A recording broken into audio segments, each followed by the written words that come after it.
Glória a Deus, bom dia, irmãos. São 2 horas e 40 minutos. Esse horário que eu estou fazendo esse vídeo é porque dentro de algumas horas vamos estar cumprindo com a nossa obrigação cívica e vamos estar votando e elegendo presidente da República, governadores de estado, vamos estar elegendo deputados, senadores, deputados estaduais e federais, no caso. E o mais importante nesta eleição, além do voto ao presidente Jair Bolsonaro, que é o que eu venho defender nesse vídeo, é nós votarmos em partidos e pessoas que sejam de direita, que estejam na coligação com o presidente, para termos menos problema no futuro, porque nós sabemos que o maior problema que o presidente enfrentou foi com um parlamento de esquerda, um parlamento comunista, um parlamento fascista, um parlamento cheio de criminosos investigados por crimes de vários segmentos de corrupção. Bom, mas enfim, eu não quero falar tão explicitamente como comecei a respeito de política, quero fazer um alerta. No dia 9 de setembro, uma irmã, ela teve uma visão, a ministra Elaine, ela teve uma visão de um avião militar subindo como um foguete. E da mesma forma que esse avião subia reto, esse avião caía e atingia a MG-10, aqui em Minas Gerais, na região de Vespasiano, e muitos caminhões voavam para o alto com a queda desse avião. E ela se entristecia muito e chorava. E do lado dela tinha uma pessoa que ela conhece e é de esquerda. E essa pessoa se alegrava e ria com a situação. Então ela ligava para mim e falava, olha o que aconteceu. E eu falava para ela no sonho, eu estou sabendo, aconteceu outra coisa pior. Havia uma sequência de catástrofes acontecendo.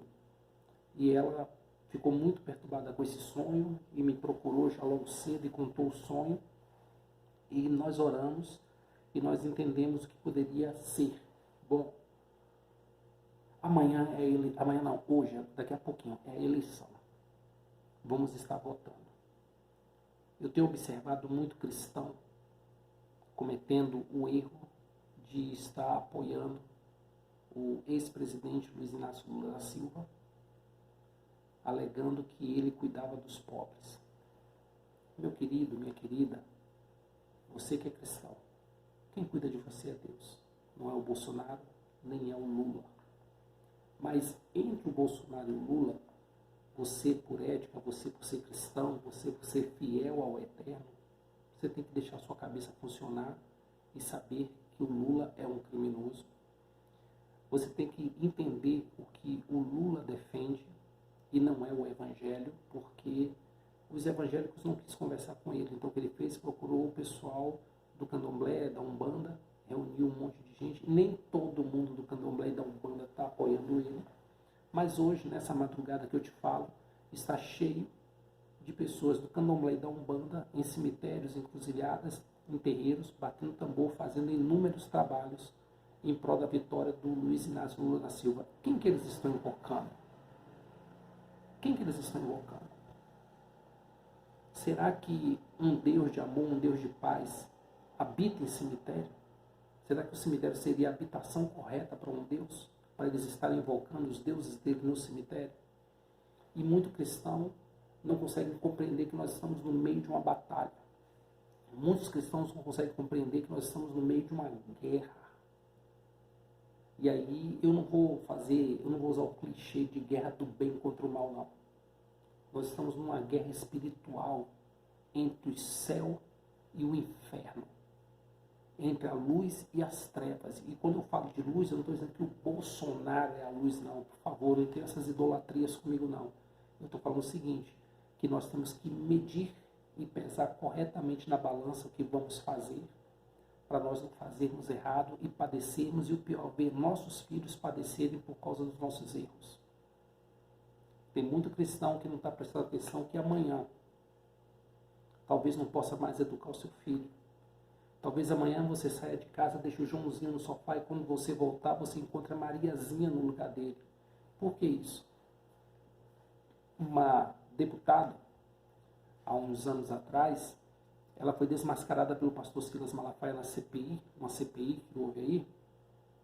E nessa CPI, ele mostrou o projeto dela, que rezava nesse projeto com uma criança de 11, 12 anos não precisaria da autorização do pai e da mãe para fazer mudança de sexo. Faria conforme o seu próprio querer. Imagina uma criança de 11 anos, 12 anos decidir que não é homem, mas que é uma mulher. E ele faz a cirurgia e depois de alguns meses, alguns anos, ele finalmente se identifica como homem. E ele não tem mais o pênis, ele não tem mais a aparência de homem, ele não tem mais... Birata, mas o homem não é definido pelo órgão genital. É uma das partes que define o que é macho e o que é fêmea. Quando o cachorro, o gato, dá cria, as pessoas pegam e olham pelo órgão genital, se é macho ou se é fêmea. Quando nasce uma criança, sabe-se que é homem pelo órgão genital. Quando nasce um bebê, você sabe que é homem pelo órgão genital. Você sabe, você não vai olhar para uma criança com uma vagina e falar que é um homem. E nem olhar para uma criança com pênis e falar que é uma mulher. Você vai julgar que é homem e mulher pelo órgão genital. É o primeiro ponto de identificação do ser humano quando nasce. Hoje tem tecnologias, né? Hoje você tem ultrassom que já diz no ventre se é homem, se é mulher, aquela coisa toda. Mas, por muitos anos, o que definia se era menino ou menina era o órgão genital. E hoje as pessoas falam que o ser humano não se define. Claro, o caráter, a masculinidade no sentido de comportamento, de tratamento, de respeito, não se define pelo órgão genital, não tenho dúvida. Mas é um ponto de referência para um homem. Um homem que não tem o órgão genital, ele não é homem. Ou então um homem completo, é um eunuco. Ele não vai reproduzir, ele não vai ter uma prole, ele não vai ter uma família. Agora, se ele nascer assim, ele se acostuma. Agora, imagina você, nasce homem, chega a uma certa idade, não tem formação psicológica para decidir nada da vida e decide virar mulher. Porque o projeto de uma deputada de esquerda facilita isso. Recentemente, o meu filho de 13 anos estava jogando bola no campo e ele parou no parquinho e veio uma menina de 11 anos e ela usou o termo que eu não sei, que são tantos termos que surgem, acho que é pan, sei lá, um negócio desse.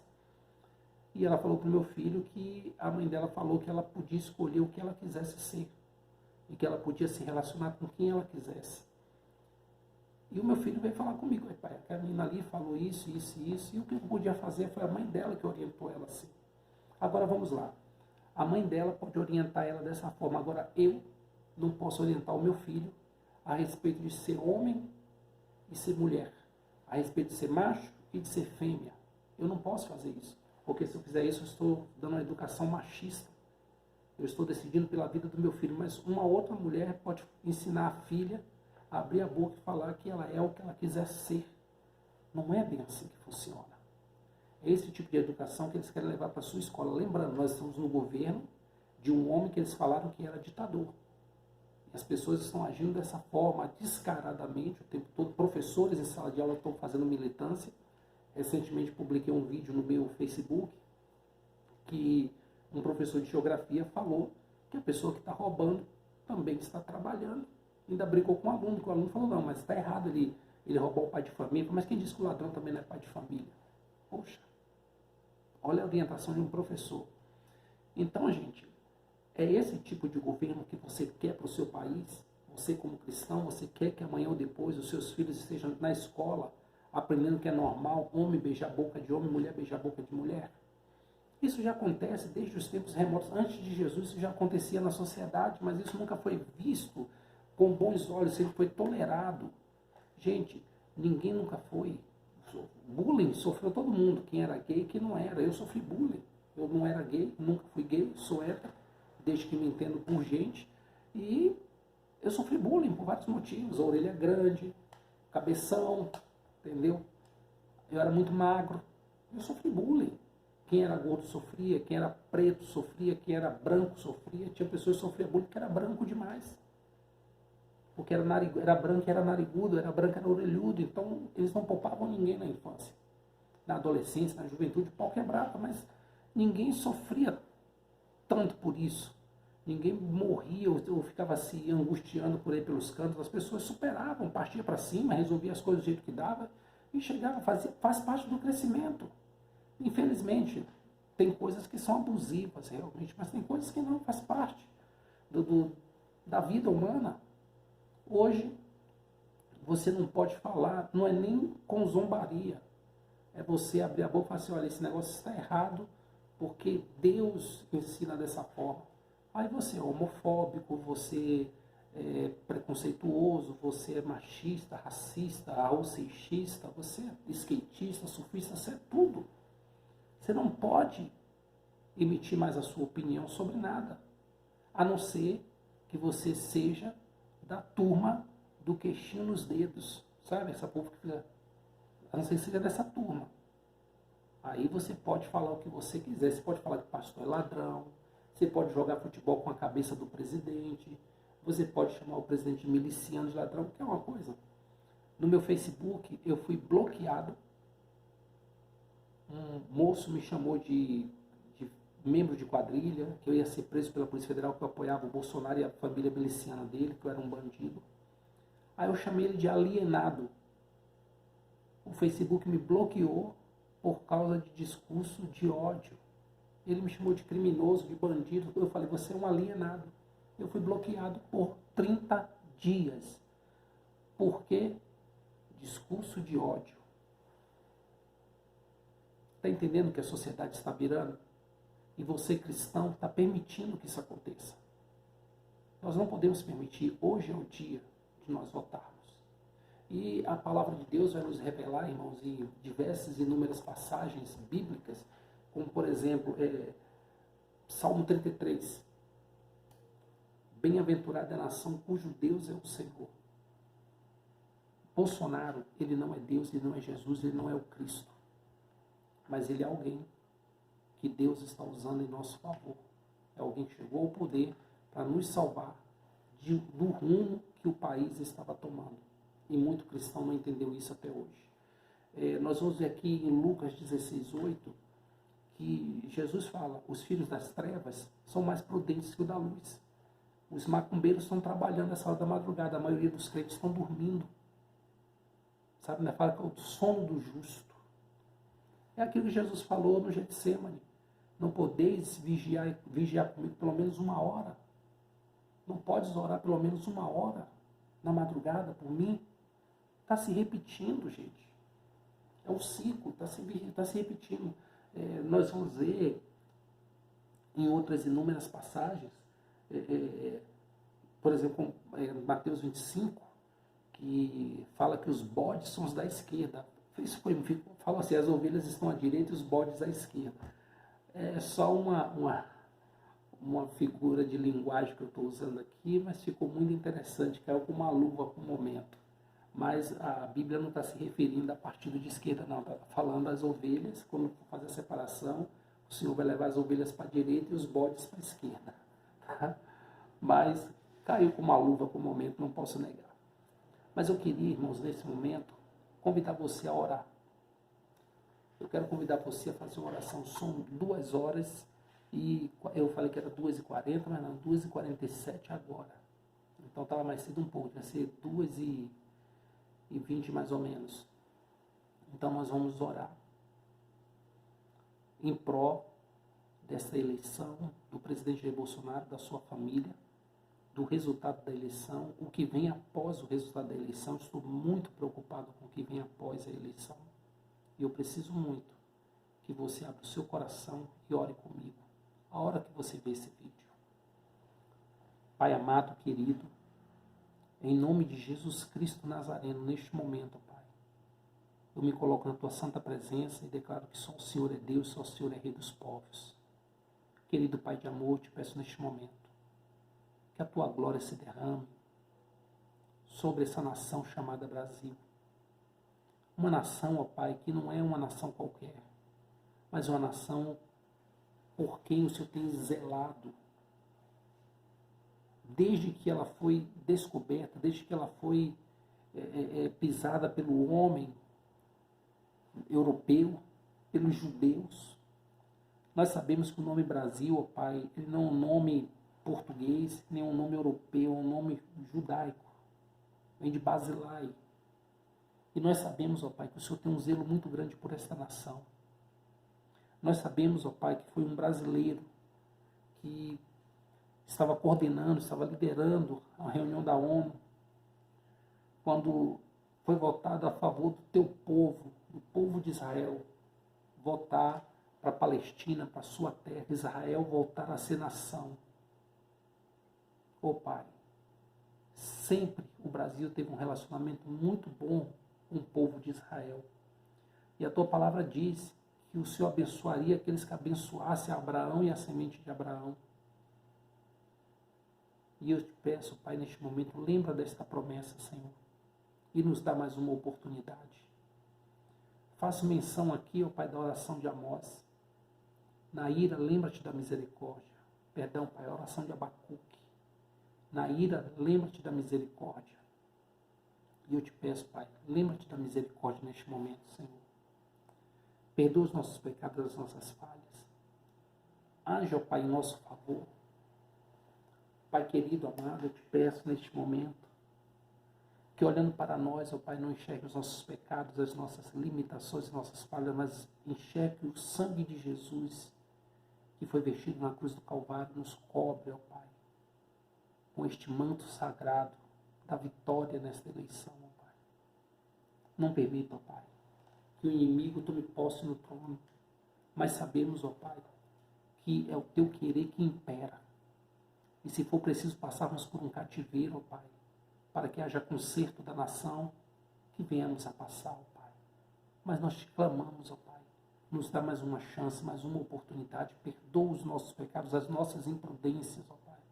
Perdoa as vezes que nós tivemos a chance de pregar o Evangelho e não pregamos, ó Pai.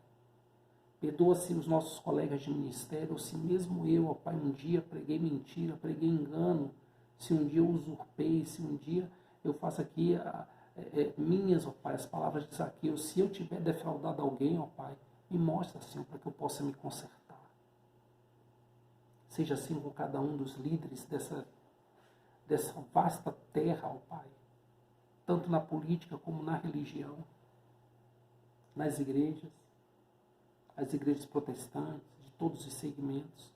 Sabemos, ó Pai, que se essa luta chegar ao Brasil, todos padecerão, evangélicos, protestantes, neopentecostais, pentecostais, tradicionais, renovados, testemunhas de Jeová, todos padecerão, ó Pai.